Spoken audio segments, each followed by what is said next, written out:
Good evening, and welcome to WANA Live, the reading series of the Writers Association of Northern Appalachia. I'm your host, Damian Dressick. This is your other host. Christina Fasonic. How are you, Damian? Well, I think everyone in academia right now has a very similar outlook. Um, Yeah. This let's is leave uh it at that. this is a face I'm putting on. Underneath this face, I'm exhausted, really tired, and finals week is coming up, so there's no sleep for the wicked, as they say, until after all that is They over. say that? They say that. Huh. So who is our guest this It evening? explains why I don't get any rest. I'm really excited about our guest. I'm very excited about our guest. We have a wonderful guest this evening. We have Mr. Robert Yune. He was a Navy brat who moved 11 times before he turned 18. He has worked as a stand-in for the actor George Takei. He's also the author of the debut novel 80 Days of Sunlight, which was nominated for the Dublin Literary Award, and his debut story collection Impossible Children from Sarabande Books won the Mary McCarthy Prize. Let's get him out here. Oh, wow. Amazing. Hello. Hi, everyone. Hi, Robert. How's it going? It's Well- going. You're looking very formal. You make us look pretty shabby here. You're like the semester is just like you're like bulletproof. We had an event on campus today, the initiation for the members of Sigma Tau Delta. Yes. Oh. I'm a That- lifetime member, and our chapter is 60 years old in California, Pennsylvania. Oh, gotcha. Yeah, Yeah. I mean, it's really nice. We have a small chapel on campus that we do the event in, so it feels very, very extra sacred. Love that. So that's one of the reasons that I decided to wear a tie.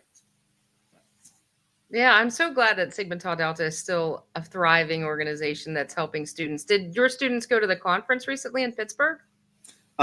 I'm not sure. This was a new group, so I think they might be going to the conference next year. Awesome. When I got the email announcing the event, it just said STD initiation. Sure. Whoever picked Sigma Tau Delta didn't think through what. Believe me, I have sometimes will wear my T-shirt and then think twice about it. Yeah. I think they're going to change it to Sigma Tau Iota to Yeah. get it cleared up. To go with the changing times. Yeah. Well, that's terrible. So, what will you be reading tonight? I'm reading a piece of flash nonfiction called Onomatopoeia, and I haven't read it in a while. I practice it, so hopefully it'll go well.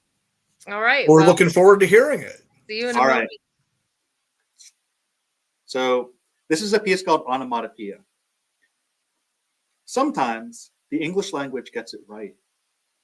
The B in subtle is a nice touch. However, a language this wordy is bound to get it wrong sometimes. The word unnecessary is too long, for example. And shouldn't onomatopoeia sound like the concept it describes? The word could be shorter too, like hum or buzz.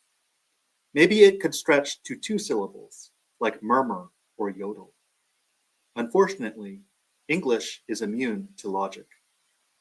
Since we're talking literary terms, here's a metaphor for you. English is a thrift store donation bin, piled with cast-offs from other languages. Although onomatopoeia sounds like a fancy Greek dessert or the sound a dog makes while dreaming, it's a fancy term for a sound effect word, often highlighted in poetry. Most of us encounter onomatopoeia, that gangly peacock of a word, in middle school. My memories are tinted with the same industrial beige the classroom walls were painted. Mrs. Wagner is drawing words in large cartoon fonts on the chalkboard. Zoom, crackle. Her eyes are wild with manic energy as she faces the class and calls for more examples. I remember dutifully writing the word in my notebook, marveling at the numerous O's in my sloppy cursive.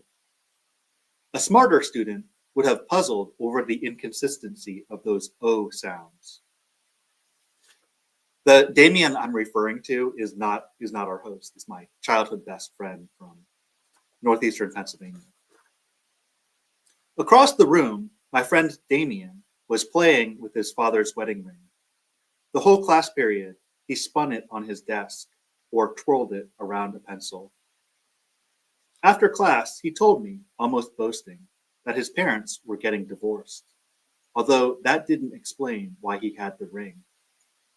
It was a plain, dull gold artifact from the world of adults. It wasn't a cursed object, but it carried a shadow of tragedy, and it certainly eclipsed anything I own in terms of value.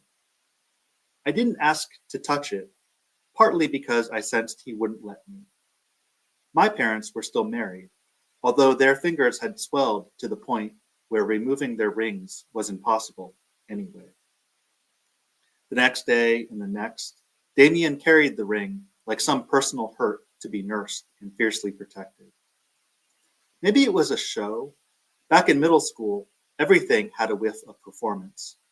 But when he started bouncing it off lockers and chasing it down the hall, he ignored everyone, like we were a crowd in a dream. I couldn't imagine my parents divorcing, but from the expression on his face, his was a tragedy that dimmed the world. Our classroom floors were an invincible off-white tile, and Damien started bouncing the ring off them, chasing it around as we settled into our desks. I'd cringe every time, but the ring never found its way into a heater grate, never vanished into some grimy corner recess. Each time, he retrieved it. Mostly, I marveled at the sound the ring made against the floor. It was persistent, a golden tone that hovered in the air while splitting it. Even decades after I've forgotten Damien's face and voice, I can almost see that sound, can picture that particular vibration in the air.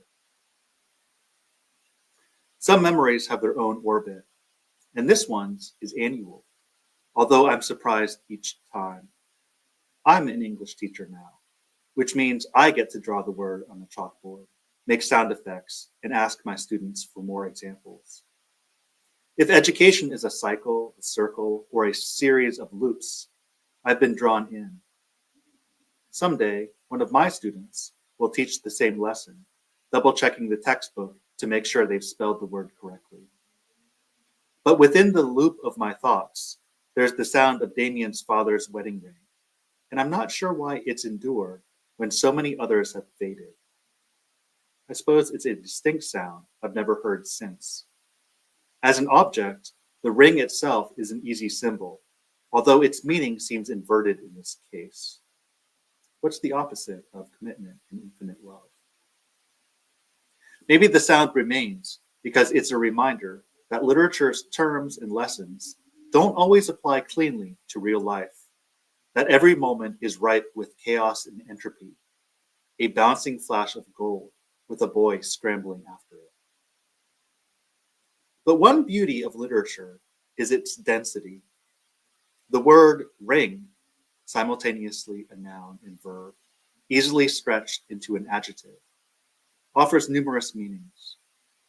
It reminds us that language captures time and space and sound while transcending each, that the universe can be shaped meaningfully on the page. And if we listen hard enough, there's a perfect word for everything. Thank you.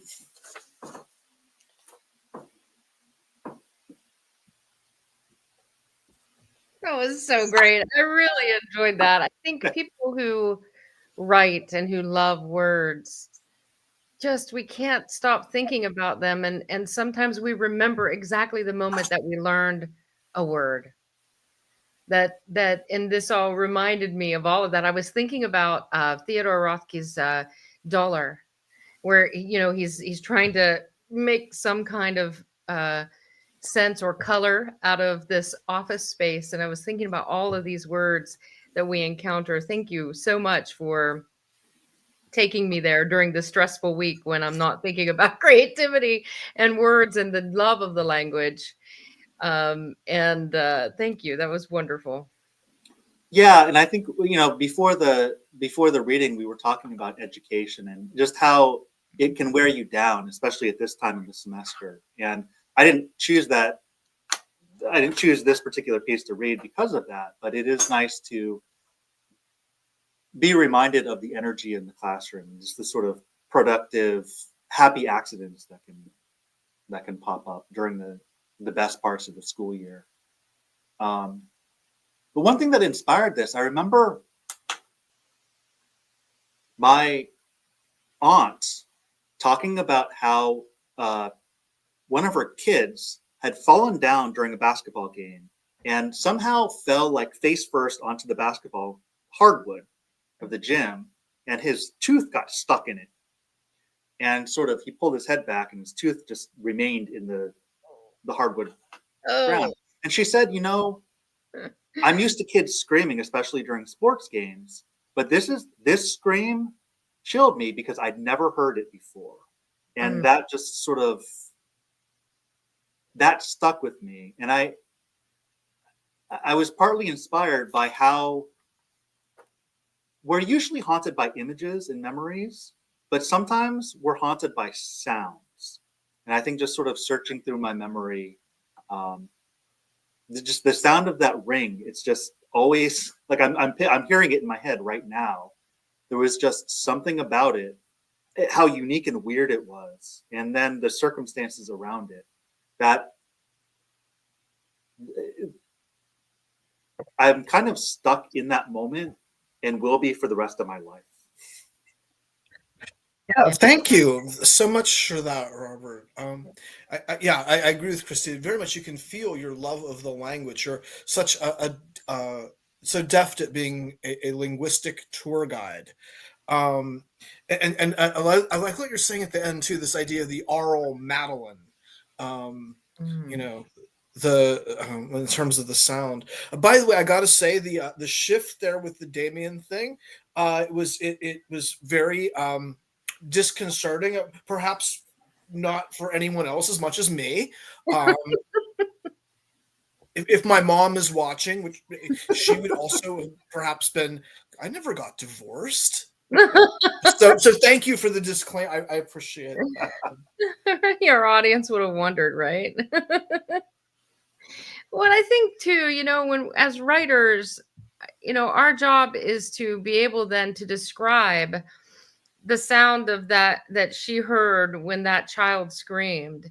And that is so awesome and awful at the same time, to have to be in, like, sort of in charge of that, or imbued with the responsibility of having to communicate that sound that she had never heard before to an audience so that they could hear it too. For whatever reason, we might need to do that. And that is the beauty and terror of writing, right? Yeah, I think there's a lot of layers to that particular story. It would be really difficult because I've never actually heard that sound, and I never will or never want to.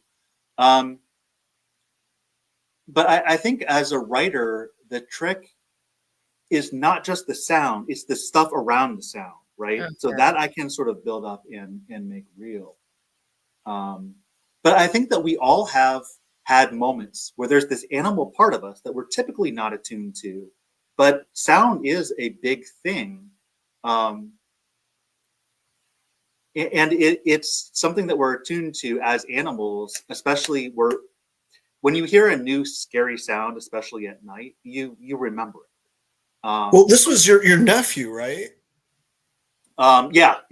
So like for her hearing the sound, it's not just some random person making the sound, and that's like, for me, that's average. It's like, shoot, you know, if it were somebody else's kid, it's like, yeah, I heard that.